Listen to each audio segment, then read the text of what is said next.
Bad showing a lot of aggression there in their first matchup up against Nocturnal. And we're going to have just an immediate ban right off rip. It's going to be Capitao again, just recently buffed. Those arrows do so much now, especially with the area of effect that they have. Secondary bans are going to be Bads, as they are the blue team, or the attacking team, and they are going to have their offensive ban first. It's going to be Glaz, which, again, this has been an all-day thing at this point. Glaz, Capitao, Glaz, Capitao, Glaz, Capitao. So, anyways, bans for the defensive side of things will be up next. And once again, it will be Bad on the docket. We'll get that secured in now, and it will be, drum roll please, Echo. So we were going to have that removed off the board. Just simply because those yokais are so good at helping out your roamers and giving you information. And Coastline is a map where you can rotate extremely quickly. And we're going to have Maestro removed. No one wants any of the denial ops today. They're like, we don't want those guys. Too much utility on board from those two. So we're going to get rid of both of them. And this is second more than likely. Second week in a row now that Rogue has left Mira in the pool as well. So I mean, they do start defense. Yeah, it's fair. So when they're given the opportunity to do so, they're going to take that advantage and just choose to ban out the denial operators instead. It's the very similar ban pool to what we saw, at least on the defensive side. I think it's almost the exact same ban pool as what we saw when they played against a Reciprocity in the same position last week. So it's time to see if Rogue can come out on top this time, despite being a man down on their primary roster, or if Bad is going to be able to take advantage of the current strife on the Rogue roster and knock them out of the running here in Stage 1. Now we had Tuffy showing up in dividends on that buck in that first map, and extremely punishing. And I think that the main thing for him was he was using his utility first, was not trying to hunt down frags or anything along those lines, was trying to get as much done with that skeleton key as possible, really putting the hard hat on there with the soft destruction. We'll see if he wants to do that yet again. And this is another map that bodes well for soft destruction, and feels like Tuffy is more than likely going to go with the same route. Now it looks like Rogue is going to opt for more or less heavy roam game here, as they're opening up quite a few different angles as well as hatches, trying to help out their roamers rotate quickly. And exactly what this map is good for. It's a map where soft destruction is incredibly important, and a map where hard destruction actually becomes almost secondary to soft destruction, just due to the relatively open nature that a lot of these sites tend to have compared to a lot of other maps. So if you find a team on the attacking side going in without a hard breacher, it's not too uncommon. Normally we see at least a Hibana being brought in, either that or at least still one Thermite being brought to the table. Very rarely we're going to see two brought to the table, though, which is a more common play that we see in a lot of the other maps, just due to the extra necessity of needing that hard breacher. Look at this angle from Vert, though. An easy pop. Say goodbye to Carnage. As already, Rogue will get off to a banging start with one kill in their favor. Well, that's a way to open the door, at least, for your team to get an early round victory. So it appears that the rest of the squad is already up cool vibes, and Frag Grenade will land on deaf ears, not doing any damage to the defense, but Tuffy was ready for somebody to be inside of 90. Another gunfight taken by Vertical here after he already practically assassinated someone outside with that ACOG, but appears that Bad is going to choose the slow route here, as the entire east side of the map is owned by Rogue currently. Twitch drone going to end up being lost there. I don't know if that was the first or second one, so we'll see if Bad still has the potential to use that utility later on in the round. Obviously, the key piece of utility they would have wanted to go in and try and knock out here would have been the mirror windows. I'm unsure if any of them were popped as a result of the Twitch drone being used. Trying to catch that when we end up swinging by one of them on camera. Vert striking again, though, for his second kill in the round now. Knocks out Tuffy, who nearly got a kill earlier down the 90 hallway with a frag on a grenade, but didn't end up happening. Callie will be able to respond to that by knocking out Vert. However, it's not long before Eclipse jumps into the fight and takes down Rav. Eclipse going to hop down into Courtyard, and he's going to get punished by Beastly. Things are starting to equalize out here, but Adam on the roam downstairs inside of the kitchen are playing close, as Beastly's going to get completely removed by that M590. It's going to be all left up to Callie. F2 by his side. Best weapon arguably on the offense. He's got that ACOG attached to try and take those long-distance gunfights. And that's really what Rogue's playing here, is that long-distance gunfight game. They have so many angles opened up across the map to try and keep pressure on as many rooms as possible, making it very, very hard for Bad to try and rotate around. this entire wall you guys can see is opened on kitchen, which in a traditional sense is reinforced, but they've opted to do something a little bit different. And Adam going to take down Callie on quite a long shot for the SMG-11. Let's take a look at this. Yeah. Adam clicks heads. All right, confirmed. Thought it was going to be a little more impressive than that, to be honest, but we'll take it. I thought it was going to be pre-fire. Yeah. I thought it was going to be some like super sleek headshot, but it was like, oh, okay, just peeked him. Like, boop. Just reach out there and touch your nose a little bit. Either way, a quick and confident closeout there from Rogue. Arbad spending a lot of time trying to get control over the map, but relatively unsuccessful in that respect. Rogue able to constantly fight back, and at a minimum, even though they were losing some map control, still able to keep the man advantage in their favor throughout the entire round. So despite Rogue being pushed back to the site by the end of the round, in my opinion, they were never really at any threat of losing it, as they still had control over the overall round itself. No, Rogue on the gas that entire time, and I mean, that's how they open up the round. Vertical immediately.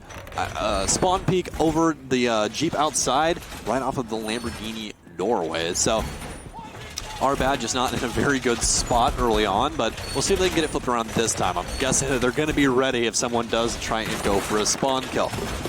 No, they are not illegal inside of competitive. You can do them, and Vert's going to prove that once again. So They just fail a lot more often. yeah, it does. I mean, traditionally speaking, people just really aren't ready for it, especially when it's kind of a weird one like the double window. Like traditionally, you'll see them over on the top of main stairs where they'll punch open that, just wait for somebody to rotate past the Jeep over on the right-hand side instead of legitimately the main area. I mean, traditionally speaking, you're going to see them on like the front door, you know, when they're spawn peeking that area. But that's besides the point. I mean, Carnage got immediately removed from the game, but that's okay. Anyways, besides that, Arbad, once again on the offense here for round number 2. Appears that they are going to take things a little bit slower. And you can't blame them. Rogue capitalizing on just some misplays by Arbad the last time, really not respecting the angles that Rogue had made and not really playing the information game on trying to figure out exactly how Rogue had things set up. He's going to punish them, so we'll see if it happens all over again. It appears that they are going to try for a little bit more droning this time around, as Callie's going to recognize out someone inside of Double Bar, and guess what? It's the site, so there's definitely going to be people inside of here as they're trying to hold down Sunrise. Recognized out that Valkyrie is behind the couch. Callie's going to try and hold the tight angle here. Callie wasting no time with that push into the pool door, trying to make his way to the inside and push the site here earlier on. At very minimum, start to put pressure on players like Adam, who are holding behind the bar instead of Sunrise. Also, Callie getting the spot on the rotate holder, so they know that presence will be established. Shuttle trying to go for a nitro cell. It's going to be way off the mark, though, so no success found from that. Does put a big hole in the ceiling, though, so if the player tries to roll by, that's upstairs again. Might be able to capitalize on that and push them out. Tuffy will be the first to strike on this round, in fact, but Shuttle seemingly had the position for the kill, but no, gets caught on a reload. Ravs picks up the second. Our bat already had a 2-kill lead here. Shuttle Rock in a hard place there as both of his angles were held. Had to just try and get another mag inside of that MPX, but just did not have enough time. There's going to have to be a full rotate here by Rogue as Sunrise has been completely taken apart by our bat and not very much damage done to any of the players of our bat either. So they are just trying to find as many angles as they can possibly hold off the last bit of opposition from Rogue, as you guys are seeing Slashshot go for a full rotate through security.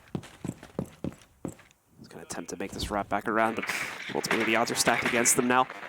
Still though, this is where we saw Arbad messing up even in their previous matchup, as they would have a good starting establishment but were unable to follow it through. Seems as though that may not be as much of a problem. Carnage and Callie following it up with 2 quick kills into their favor. Yes, Slashhook's going to be able to catch this first kill, but as you can see, he's got 4 more players still to take out, and the plant's going down right now here, meaning that unfortunately time is also going to become an issue for Slashhug over these next few seconds. So he's walking right into a pincer setup here too. The cool vibes push on top of the player that's still sitting behind Sunrise bars will end a third player that's sitting in the back behind the bomb itself. There's really no winning that situation for Slash, so he's going to get knocked out, and Arbad will take round number 2. You can't second guess. He got to the door and he's like, do I want to go into Sunrise? I don't really know. And then he got shot in his head, and that's really the part that killed him, was, you know, getting shot in the head. Yeah. So, yeah, that usually does it. So, that's going to be the first round going to Arbad, as kind of just a late rotate there by Slash. It just fell on deaf ears. He really did not have any success with it at all. He found 1 kill, but again, that's an exit frag. So, it really means nothing on the scoreboard. You might have more kills than your teammates, but at the end of the day, did it win you a round? No, it didn't. In terms of actual impact, not going to be seeing much come out from that one. 6th pick going to be utilized by our attackers. Carnage will do a switch from the Nomad over to the Zofia, adding a little bit more shock value to this push potentially if that pick goes unnoticed. It's going to be Carnage picking it up instead. So we'll see if Arbat is able to levy that appropriately. As here we go into the next round with Rogue reattempting the double bars once again downstairs. Unfortunately, never really even come close to closing this one out, but is not going to rotate to either of the upstairs sites. We'll stick with it once again and try to adjust from their mistakes in the previous round. It's going to be the 3rd round of Alibi being selected by Slashug, and Alibi's in kind of a very peculiar spot right now in the meta. So there's a couple different ways that you can use her. The most favored way is to put your alibis on site or put her inside of those holograms inside of doorways, to where you can try and get some free information just by people pre-firing or trying to get into common spots, even windows sometimes where people have to hop in. And if you disrupt it at all, even with a drone, you can be droning from the other side of the map. If you jump through a hologram, it will mark your location. I don't know how she does it with those holograms and finds you from a drone, but she does. So that is the danger of Alibi, and especially, I feel like sometimes you just hit those things in such wrong locations, you know what I mean? Like, yeah, such wrong times. It's just so poorly timed for you. You're starting to rotate, you finally get that pressure, you try and flick to a guy, and it's a hologram. And then all of a sudden you're getting marks, you're midway through a site, you just get pre-fired through a wall. Just not a fun time when it comes down to it. Alibi's like a reverse drone hacker. Yeah. She's like, tries to find intel on the drones, and then she just says, no you. No you. It's you that gets pinged instead. So, I am the watcher. Well, I am the one who pings. okay, we're done. Anyways, very, very intuitive camera here by Shuttle, as he has that at the back of Aquarium. He's going to be able to recognize how that Rob is literally just chilling inside of Aquarium here, looking at all the pretty fishies. Doesn't want to get too aggressive just yet. He's going to be able to find that Valkyrie camera now, as there's going to be a punch hole. Actually, I take it back. It's going to be some bullet holes, but Rob has the best glasses on the planet, apparently, as he's going to put Shuttle down, and Adam's, actually, excuse me, he's still going to be alive, but Adam's going to get taken down as he moves Callie from the game, but it's going to be Beastly to follow it up. It's all left up to Shuttle on the rotate. Actually going to be Vert inside of that hole that gets punished, and Shuttle will be able to find Carnage, but he's got 3 more to find diffusers in the hands of Beastly upstairs. Shuttle rotating into Sunrise as Nitrocell going to come out. Will it be able to confirm? No, it will not. Tuffy will be able to tough this one out as he's going to rotate down the outside balcony staircase. Shuttle, assuming that there are still people upstairs, will rotate, but Drone's going to find him. That's going to be a lot of information, and that's exactly what they're going to need to try and get this take off here. Still plenty of time left on the clock for anyone to really do anything. This amount of bodies still alive on Arbat. Really thought they would have at least held the angle for him, but Tuffy's going to get taken down. Rotate allocated from Office for the IQ. That's going to be Rav. He really only has Beastly to worry about here, but Beastly is holding such a long angle as he's actually going to be able to find the kill. And as you said, surgical shots all day here from Habana. It's the elite skin. That's what it is. I mean, she can shoot an arrow. Why can't she shoot a bullet? You can see right at the end there, Beastly getting a tiny little glimpse of the head of the Valkyrie, and as such is able to shut the round out. Regardless, though, a good attempt at the clutch coming out there. The last standing player on Rogue. Very mobile playstyle. I believe it was Shuttle, correct? That was last man standing? Correct. Yeah, so really good attempt there from Shuttle to attempt to close it out, constantly changing up his position, keeping the attackers guessing until the very end when he over-peeks the doorway just slightly. May have not even realized it, as like we saw there was just a pixel or two that was out in the open. But ultimately, it was what was given over to Beastly, and it was all he needed to close out with those long-range shots on the Hibana, as people are sniping players all day long with this gun. I guess I have to be a Habana player now. Somebody needs to tell me what their setup is on that. 100%. That's the gun. Yeah, I guess. Who needs glass when you have Hibana, it seems? I'll just stop being an Ash Jaeger man right now. Habana, what's Vert play? Doc, done. Easy. There it is. Habana Doc man. Done. Anyways, that's besides the point, as we are going to be getting into round number 4 here, and Beastly's been showing up. Again, we talked about him a little bit in his prior showings inside of the USN. The Arbat has not participated in a tournament just yet, that we at least have information bases on for stat lines, but Beastly was at the last USN. He was there with Rise Nation, which has since moved on to 2 separate players in the likes of Acid and his well as crazy. So he is now with our bad and really showing off that he's still got it. Yeah, unfortunately, didn't really get to see too much from Beastly at the Season 1 finals. While they did qualify, they were knocked out in their first match. If I remember correctly, they played SSG and got 2-0'd. So really only got to see 2 maps from those guys at the LAN in Vegas that we had back in December. Now, he's looking to once again find that qualification run, and he'll be only 1 step away from qualifying again if they're able to knock out Rogue. Now again, folks, if Rogue do end up losing this match, hope is not lost yet for Team USA, but it'll mean 2 unsuccessful attempts in a row. And this is a lot of very legendary teams that'll find themselves knocked out.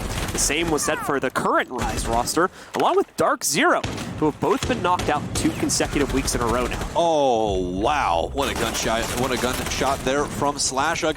He's going to be able to take down Tuffy at the back of the hookah bar here. He's going to continue to try and apply pressure, but Callie will be able to find him. That's going to be from the aquarium balcony there. I thought he was going to get that secondary gunfight there, but he did not. So close choose to rotate out and try and play out his life. Probably the smart thing to do. That F2 will rip you apart. It's not a one-sided trading affair on this round, though. Rogue actually getting the opportunity to strike back this time around instead of our bad just picking up 2 to 3 kills right on first contact. Rogue now have a much better chance to fight back against this, despite the site changing up once again. You can see the hold on the inside of Theater will start to hopefully reduce the amount of control that Arbad get. And it's pretty aggressive too when you have Eclipse out by the main stairs watching for any attempt to pressure against their position. That's upstairs right now, so Arbad will have a lot of work to do if they want to even get close to the site, and unfortunately they don't have a whole lot of time to establish this presence. A little over a minute left before they're out of time and Rogue win it on the buzzer.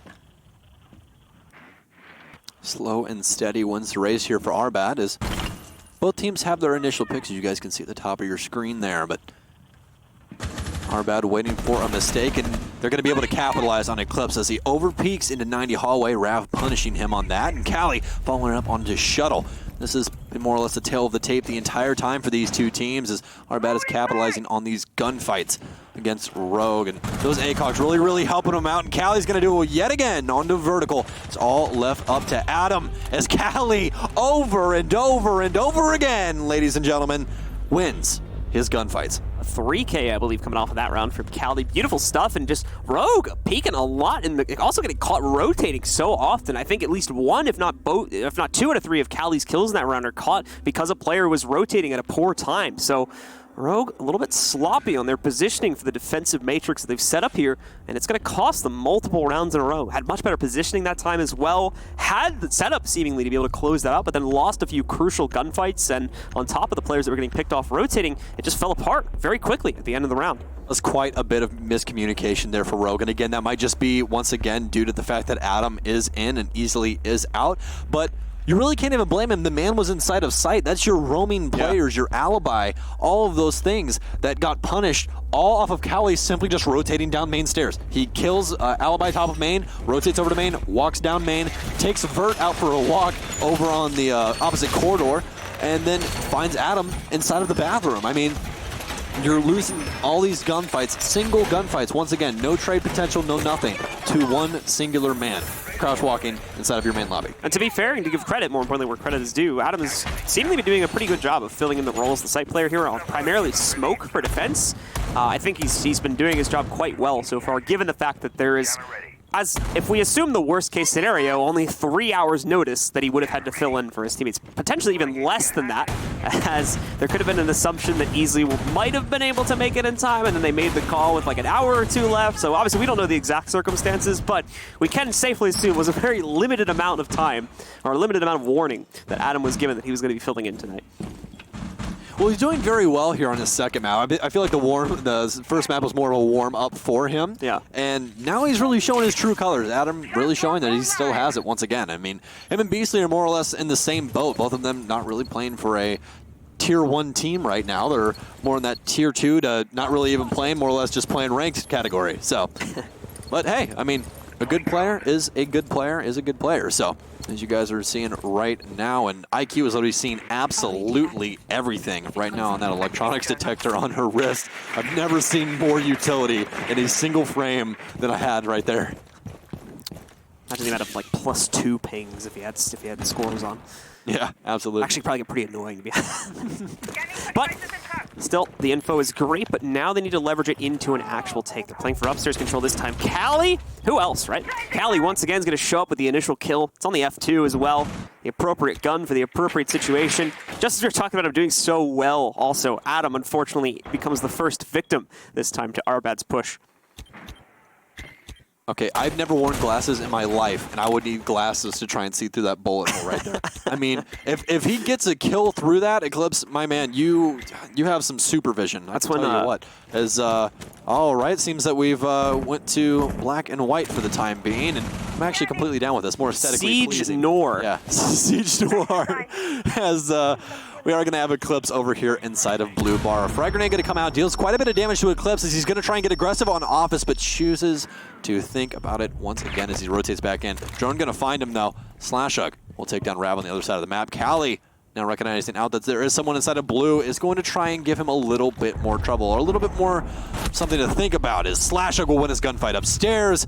Callie is going to try and find him. He gets the refrag immediately. Callie is literally all over this map. You speak the man's name, and he gets the kill. Eclipse, though, will find Tuffy finally inside of Offices, alleviating that pressure. Beasley's going to have to fall outside of the building for now.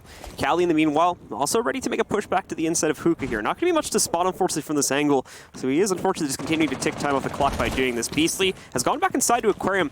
The focus, again, on upstairs here is going to have to come to a close eventually. This time is running very low. They need to get this diffuser into position, but you can tell they know they've got presence to deal with downstairs. Callie has rotated specifically to deal with this. Beasley's got to be careful too. You can see just on the other side of that wall, there is a player waiting for the peek from Beasley, and it doesn't look like they're aware of the position from Shuttle, who should be able to take him down. Eclipse, meanwhile, able to pick up the first kill, and Shuttle does close out on Beasley as Rogue take control of yet another round there, pushing themselves further ahead. Look how Shuttle massacred my boy. Fits into the black and white theme a little bit there. Yeah. Too, yeah. I feel like I need a fedora and a cigar right now. That's really what I feel like. Just, oh man. Some smooth jazz. Yeah. Was a rough time. It was 1963. Gotta go home and watch Godfather after this. My It's in the diner. How many Goodfellas quotes do we need?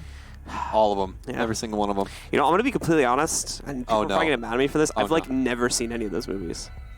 I really need to. Like, it's on my list. We're watching Goodfellas. I've been really busy the last, We're watching Goodfellas. I just haven't had an opportunity. We have to. We have to watch Goodfellas. I haven't Especially seen, like, after that right there. I haven't seen, like, The Godfather or anything either, to be fair, so.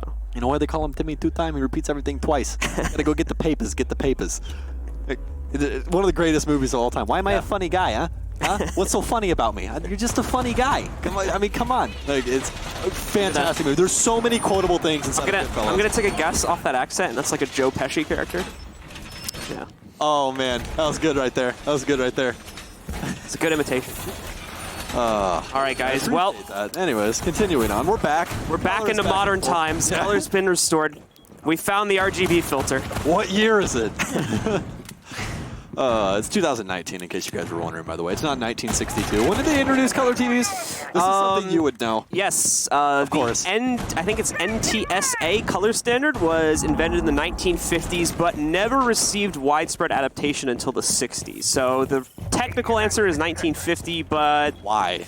The real answer is like the 1960s. I literally watched a video on this last night. I love you and I hate you all at the same time. I don't understand it. Oh man. That's besides the point. See, watching random internet videos at 3 a.m. is a valid strategy. Thanks, Reddit. Anyways, Tuffy, as he's going to push himself up balcony into, you guessed it, the hookah lounge. Yep. They are, once again, taking things a little bit slower here. Callie, once again, on the hunt for that initial frag. And he's found these outside of the building more or less every single round so far. Callie, once again, is going to be trying to do that. Of course, at the start, still looking for some info to play off of here. As he works his way through the aquarium. Into some of the upstairs. Besides this, the rest of his team has already moved in through hookah, that we talked about before, taking some easy control upstairs. A peek into the hallway works out, actually, for Vert. Wow. Nicely done. And unfortunately, goodbye to the buck, played by Tuffy. So that is going to give Rogue the early 5v4 again. An easy button right here. Just, my gosh, that shot was truly insane by Vertical. As Callie is going to get his drone eliminated and chooses to get aggressive up luggage hallway here. Carnage playing over on top of Cool Vibes, so Our bad just trying to search for their pick and try and get things back to equal as, oh my gosh, Slasha just going to jump up from behind the couch.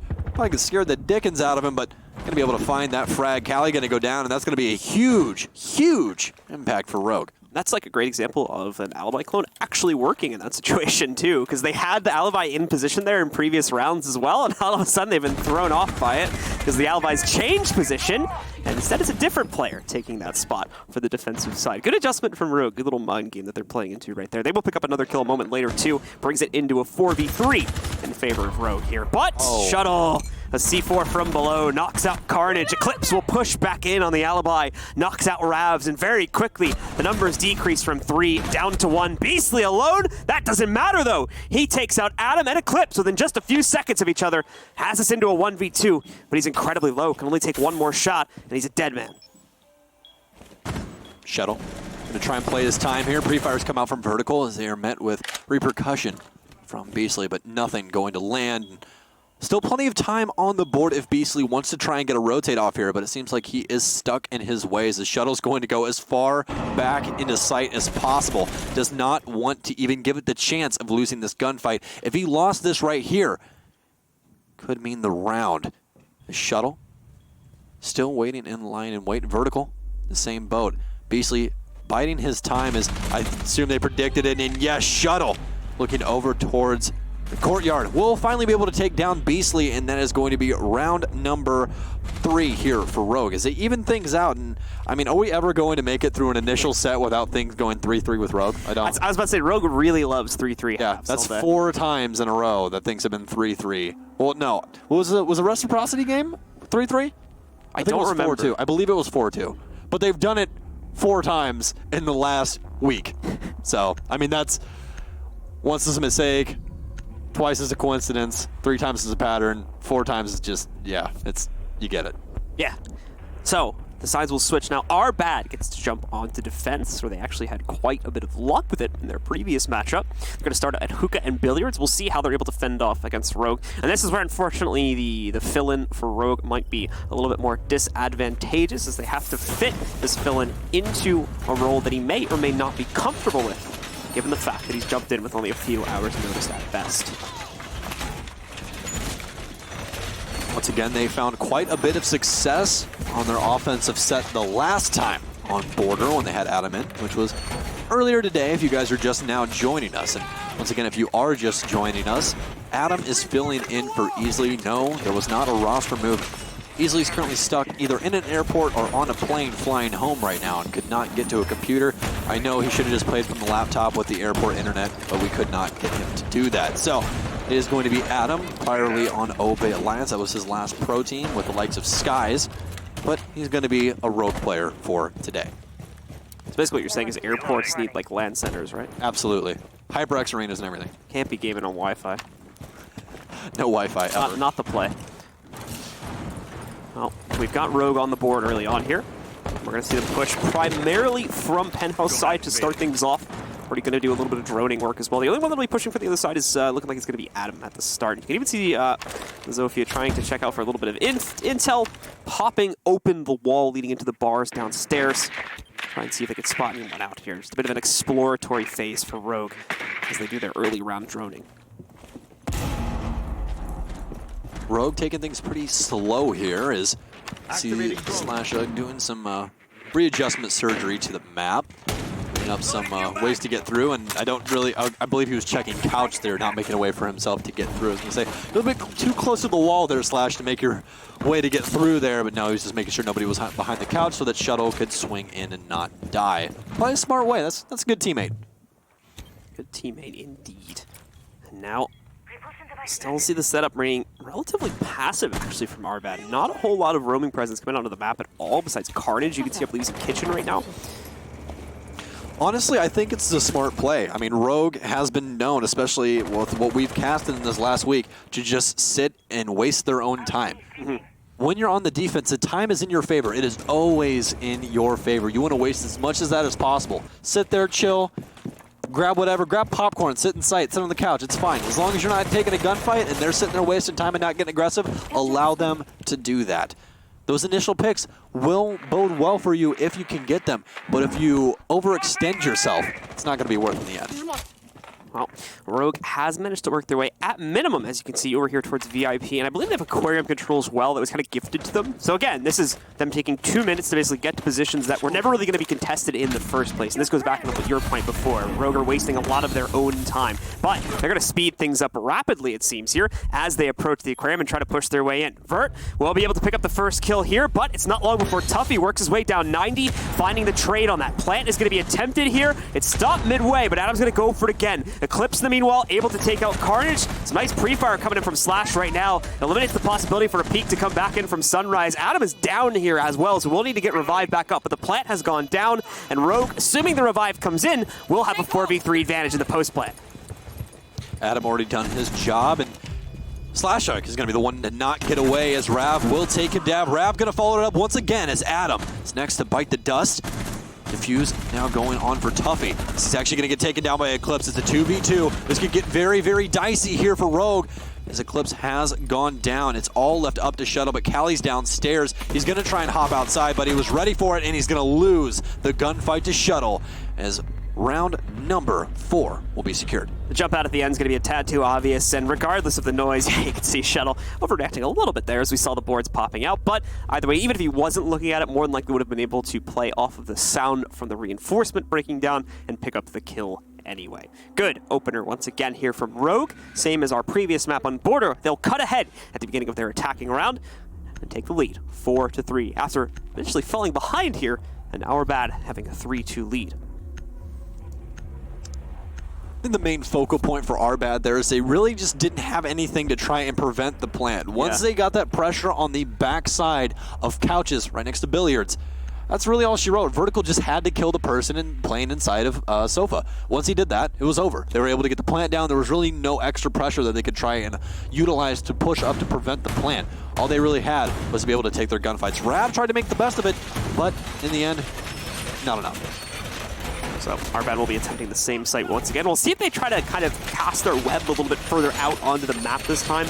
This is another thing that we talked about in the last round too, is how Our Bad was playing an incredibly passive strategy that ultimately, like you said, led to nothing because they weren't able to prevent the site take from happening. Rogue was literally able to walk right up to Aquarium, also was able to walk right up to VIP, so immediately they had a pinch established because of the fact that Our Bad chose to not play aggressively on defense. Really at all, except downstairs at Kitchen with their Jaeger play.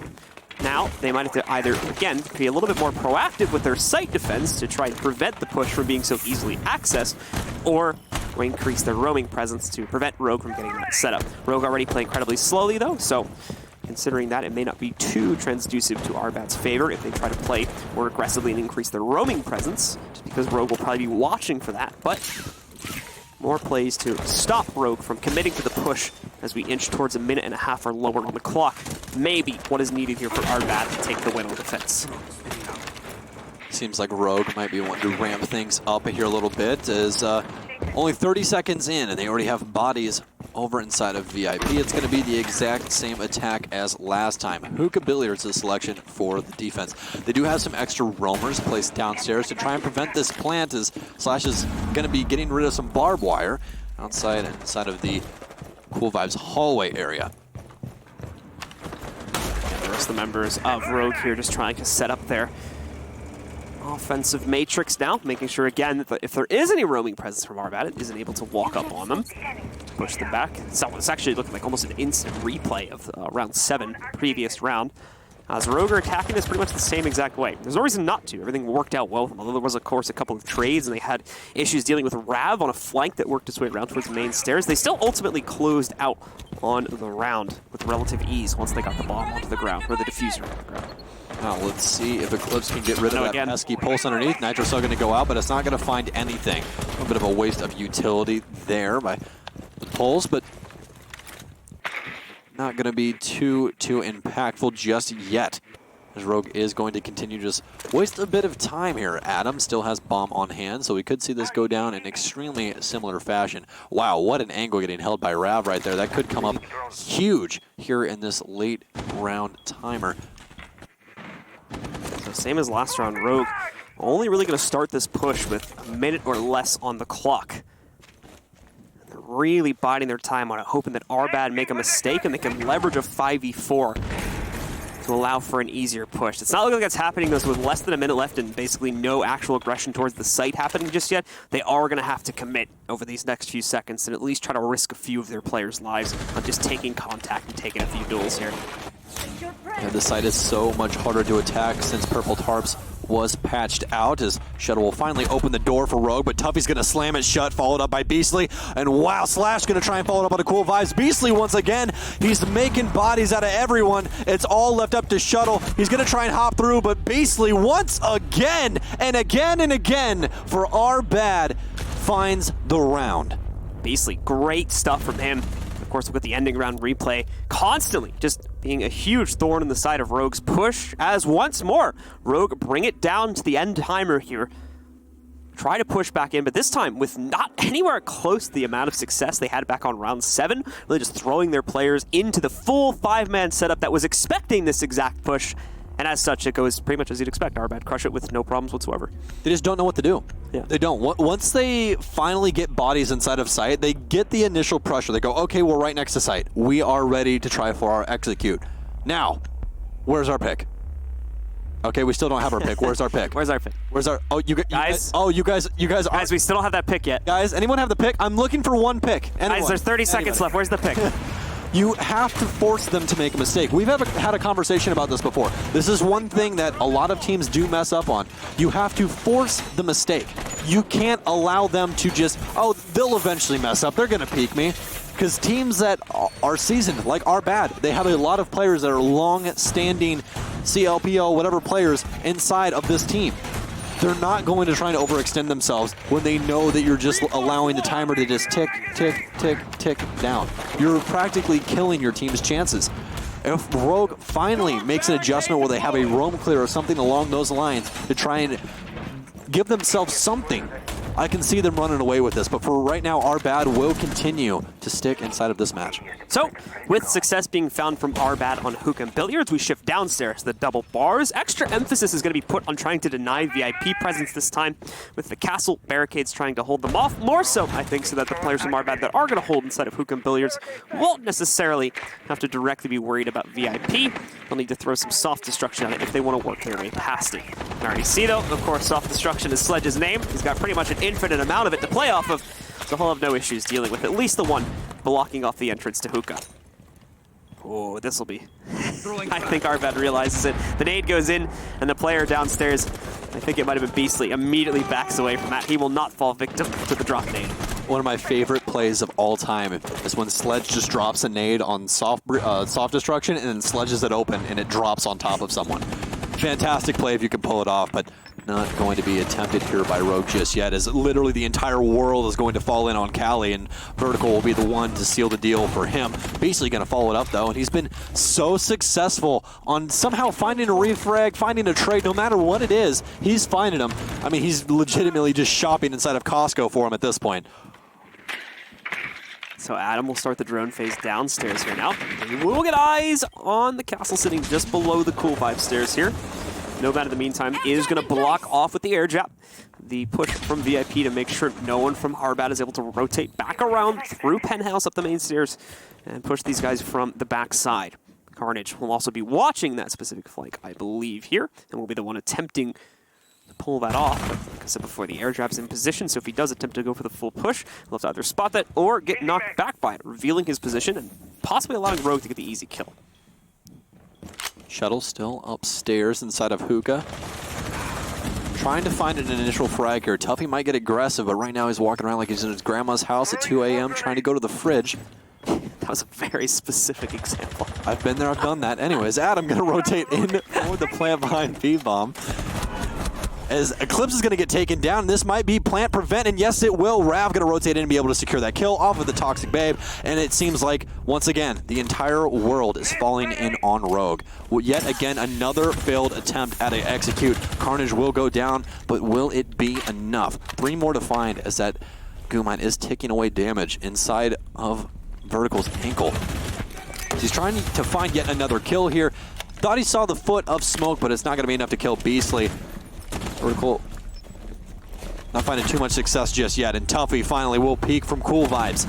and end round number 9 here for us, as that will be the 5th round here for our bad. Similar situation to where Shuttle ended up in a previous round when we had Rogue on defense there. Unfortunately, just not really much of an opportunity, unfortunately, just not really much of an opportunity for the last man alive to actually try and push to the inside, as there was a 3-way pinch against him. Even if he gets 1 kill, there's going to be an immediate repeat from 2 other players that are basically on opposite directions of each other, and there's basically an impossible chance for him to actually clutch that one out. So, no fault at all of his for being unable to close that in, but our bad do push ahead now, 5-4 in their favor, just 2 rounds away from upsetting against Rogue and potentially taking the spot away from them at the LAN for stage 1. What were those percentages again? Was it 80-20? 80-20? I thought so. Okay. So an 80% upset. 80% of you could be wrong. I'm just saying. Careful. It happens. We're not there yet. No, of course not. We're not there just yet. I was like, hey, 80% of you, you're all wrong. No, it's very, very close matchup between these two. And again, this might just be showing signs of just not having easily there. Because again, that is a lot of their flank watch as well as just their sight hold is all based around easily. He does such a good job of that. Not having him on the team is going to not be voting too well for you, as you guys can see. Adam, bottom of the leaderboard. But again, not his fault. Yeah. If we go worst case scenario, he knew 3 hours ago. That means I think he hasn't gotten a kill in I want to say 6 or 7 rounds then. It'd be 6. He was at 3 kills back in the middle of the first half. Yeah, because I believe his last kill was round number 4. So yeah, I want to say it's been 5 rounds. Whew. Or excuse me, 6 rounds if you count this round, because it's round 10. Unfortunate, but again, like we said before, especially on attack, he's probably finding himself in a very kind of awkward position right now, just because he's filling in a role that he may not be, familiar with or comfortable with. So can't really fault him too much. Again, especially big emphasis on the fact that he probably only had a few hours warning at best. Kitchen site going to be allocated to the defense here. This is going to be round number 4 of their defensive set. Only 1 more round to reach match point, and then 1 more after that to secure the victory here on Coastline against Rogue. And our bad definitely wants that next to their name as we beat the champs of USN. We'll see if they can possibly get that. Rogue has chosen to go for the top clear here, go for more of a roam clear this time around, and that actually might prove successful. I mean, they really haven't tried too hard at a roam clear just yet, and our bad has been able to waste so much time because of it. And, oh my goodness, oh no. Slashuk's going to get punished by a Nitro Cell from underneath, and that's going to be to the hands of Tuffy, as Beastly's going to be able to ping him due to the cardiac sensor, punish him off of that. Tuffy again on point. His pulse play today it was the same back in the semifinal for our bad. Actually, Beastly. Oh, yeah. Beastly pinged where Tuffy was off the cardiac sensor. I got thrown off because teamwork makes the dream work, and that's going to be 1. I thought it was going to be 2, but it's going to be Vert going down to a Nitro. So Adam follows it up, though. Going to try and open up the upstairs as a long-distance gunfight's going to try and get taken from Cali, but Adam will rip that to shreds as they will finally equal things out. An explosive, to say the least, opening to round number 10. You heard we were calling him out for not getting kills in 6 rounds. How about a double, guys? Thank you very much, Adam. I'll take 2, sir. So we'll easily make up for the deficit that we had from him in previous rounds. It's back on the fragging charts here. Eclipse just off of finding an angle against one of the players from our bad. That's sitting downstairs. And meanwhile, we're actually going to see Rogue fall back quite a bit, moving away to potentially re-engage another position. Also just trying to check these outside angles a little bit here too. I think they're a little bit cautious of a potential run out or something like that from our bad here. So trying to fall back and take watch of that, but they don't really have time to do this. Again, time's going to become a major issue here for Rogue. We know they're comfortable doing late round executes, but this is pushing.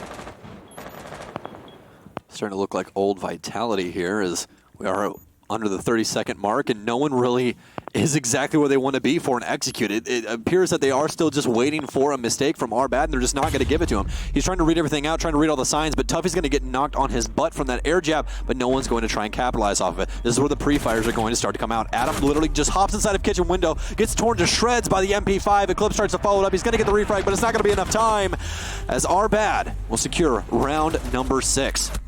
Now putting them, I believe, only 1 more round away.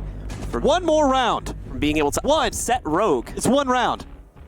1 round away for our bad to beat Rogue for their second attempt to try and get back into the USN finals, or at least get to the next stage. Yeah. And it might fail yet again. It's going to completely knock them out of the running for Stage 1 as well. If they drop this, we'll have to see them again in Stage 2, which is going to be starting up at the end of June, if I remember the dates correctly, with the playoffs for it being towards the end of July. So we'll have to see them again in summer. It'll be a bit of a break for Rogue, of course, in the USN, but definitely not one that they were expecting, given the competition that they were going up against.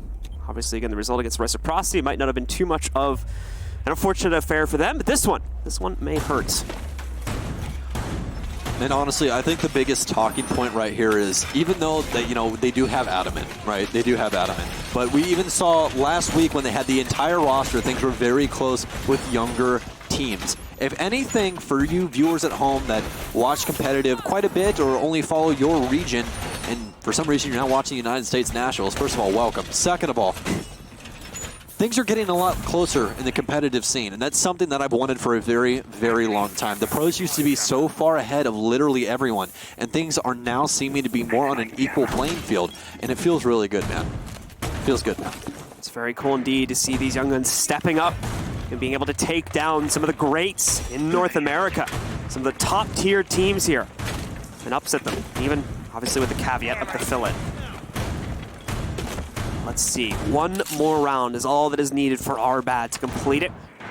We've mentioned many times tonight, and as you folks that watch more of these Rainbow Six streams can probably tell by the lack of the ticker at the top on our two colored markers there, it's only one map. There's no hope for redemption in a map 2 or 3 for Rogue. Best of ones. Obviously, again, always an upset potential to come in there with just a few round slip-ups. A veteran team could find themselves at a massive disadvantageous position. The loss they never expected to happen. It is do or die time here for Rogue as the timer slowly ticks on, as that's been basically our main point of discussion this entire map for Rogue, at least. Last time had some quicker executes that worked out in their favor and really just ran all over their opponent. But this time around, definitely not the same. And Arbad is definitely playing the right hand. They are just allowing Rogue to just sit and spin on that timer once again. The more time they waste, the harder things are going to be. Now, Klebs once again trying to find if he can see anyone through any of those walls with that electronic detector on IQ's wrist. But as of right now, it appears that Arbad is keeping the same game plan. Allow Rogue to just continue to wind down this clock to where their defeat is inevitable. Let's see. Again, Rogue is going to run the timer very much to its limit here before they even get close to the site. Vertical gets off to a hot start, though, finding Callie, who's been one of the top players in the past.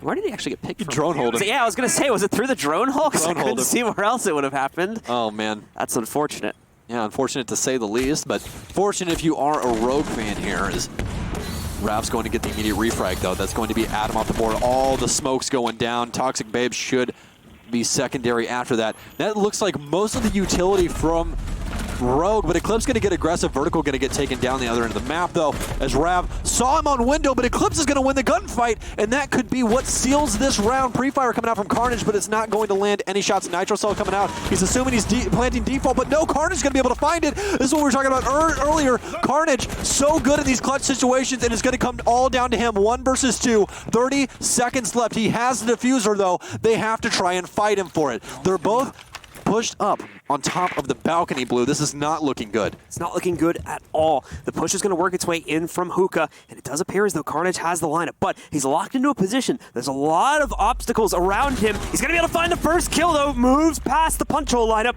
It's over to reinforced territory now. Oh my goodness! The push comes out against him. He's incredibly low. He's going to try to play it towards timing now, but it won't matter. Picks up the 1v2 clutch. They've done it. Arbad complete the upset against Team USA and push themselves into the Stage 1 Western Conference qualifier. And that is a way to close out the map on the back of Carnage, one of the most clutch players for Arbad, for that entire team. This means a lot. They will be facing Reciprocity next week. And that'll be next Tuesday, ladies and gentlemen, that match is going to be going on. So our first conference qualifier is set and loaded, ladies and gentlemen. The Western Conference, our open cups have concluded for stage number 1. And we have Reciprocity going up against Arbad for the very first LAN spot on the line. Wow. What Who a game. expected that? What a game. I don't think anybody expected that. I mean, hey, I'm not going to tell you I told you so. I mean, I said it. I said, like 80% You said, of you were wrong. I think you said they were going to give them a run for their money. Yeah. No, I didn't say they were going to win. Not at all. But 80% of you were wrong. I honestly would have went with Rogue as well. Even with Adam being in, I really think that, Rogue could run away with it. But it seemed that, again, time is their worst enemy. And it happened all over again. Let's take a look at a couple of these replays as, again, Vertical open up the map with some riot aggression. Yeah, and overall, on top of just the general team play that we were seeing from the guys on Arbad, really amazing individual plays throughout the course of the day. Beastly, of course, has some history at pro level, doing a fantastic job, as we'd expect, even just going crazy in certain rounds, picking up multi-frags. The same can be said for Cali, who, if we count his performance back from the semifinal, is going absolutely crazy on Capital. It was the only map today where Capital wasn't banned out, by the way. Follows that through here and does some really impressive stuff on Doc, primarily from the inside of Hookah. It's not just those two either. It seems like most of the players had their shining moments where they were the MVP of the round. All 5 of these players truly earned this qualification spot. Yeah, I was going to say, the one person we didn't touch on, Rav. Rav came up huge in so many rounds, whether it be early picks or late into the rounds on defense, picking up massive amount of kills, trying to close things out. Some really amazing stuff from Rav. Once again, we saw him, I think, playing from the inside of the Hookah Lounge as well. The punch hole setups from him were a constant thorn in the side of the pushes from Rogue as they primarily tried to push their way in from Aquarium on attacks onto that site. It was also the constant pulse play. The amount of Nitro Cell kills this team got over the course of these 2 maps has got to be a considerable percentage of their overall kills, I would have to say, as they were on point with Nitro Cells tonight between both Beastly and the other play that we were seeing pick it up more commonly back on the Consulate map as well. You have to respect good pulse player, really any pulse at all on maps like this where there's a lot of soft flooring, because if you don't, things are going to have an explosive finish and it's not going to be okay for you. No, it's not going to be okay either. But still, a massive congratulations are in order for Arbad, knocking out the winner of Season 1 of the USN in stunning fashion here on Coastline and denying them the opportunity to qualify in Stage 1. Want to clarify, though, again, just due to the long-term nature of the USN, Team USA Rogue is not out of the running by any sense of the nature. They can still sign up for the Open Cups in Stages 2 and 3. They've got plenty more opportunities to qualify for another stage qualifier themselves and ultimately the LAN. I will say this, though, with Stage 1 right now, this really was the keen time for a lot of these teams that are not going to Milan to try and get in before everybody else shows up. We're going to have the likes of, more than likely, EG and Dark Zero, all these top teams trying to bide for a spot inside of this in these later stages. So the competition's only going to ramp up from here. Yeah, the West Coast specifically, right? We've already seen quite a bit of upsets. We never even got, despite both of these teams playing in some of the previous qualifiers, both Rise and Dark Zero have yet to make it to a semifinal in both of these cups, despite playing them in the previous weeks. So there's been a whole lot of upsets that we've been having here. It's been a really exciting first 2 weeks on these Open Cups. It truly has. It truly has. And once again, if you guys want to get into these Open Cups, I just checked it. There was only 26 or 25 teams in the last bracket. Get your friends. Get in here. Play some games. You could possibly make it here and get casted by 2 beautiful human beings. I'm not talking about myself. I'm talking about Blue and Veli. So make sure you guys are getting into those open tournaments. Which, quick reminder, once again, folks, that we'll be back on Thursday as well to cover the same cup for the Eastern side of things. And Veli will be joining me for that. It'll be starting at the same exact time on Thursday that we started today. Just obviously some different teams will be covering the Eastern side of things. But the Western bracket is already looking like quite a bit of competition and quite a bit of fun as well, seeing upsets like this occur here on the mainstream. Reminders as well that on Saturdays for these Open Cups, again, unfortunately we won't have any more of that for a few weeks as Stage 1 has now been concluded, but our community casters will be covering the earlier stages of these brackets on Saturdays, so you can find all the information you need for that over at the US Nationals website. But overall, a really exciting day that we had here. Once again, some of our newer squads, some of our squads we didn't really see coming out on top of this has earned a spot in the conference qualifier itself. This is a massive victory for Arbad. They're certainly going to be happy about it. Even at the end of the day, when we saw the clutch happen, you could see like the jiggles of glee when he closed out the 1v2. He's like, oh my god, we just did it. We just won. I don't even know if they were expecting that. So. He just took the mouse and was just like ah! just threw the mouse. That's what you do. That's what you do sometimes. But no.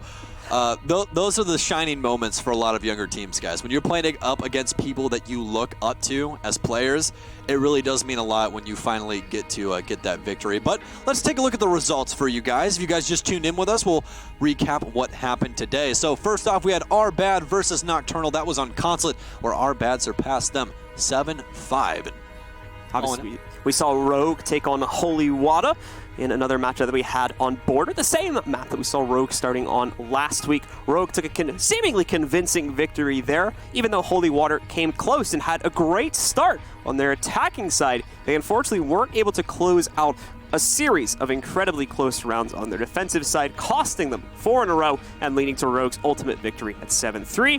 That, of course, led us to our final match of the day, our very exciting match, where Our Bad was able to upset against Rogue, the victors of Season 1 of the USN, knocking them out of Stage 1 and sending them right back to the beginning of the Opening Cup brackets for the Western Conference in Stage 2. Yeah, this is like an old-fashioned arcade game. You only have one life, and once you lose it, you go all the way back to start, and that's exactly what Rogue's going to have to do in Stages 2 and 3. So, we will have an interview for you guys here in just a little bit, but so far, it just appears that Rogue cannot find a way to get around this time constraint.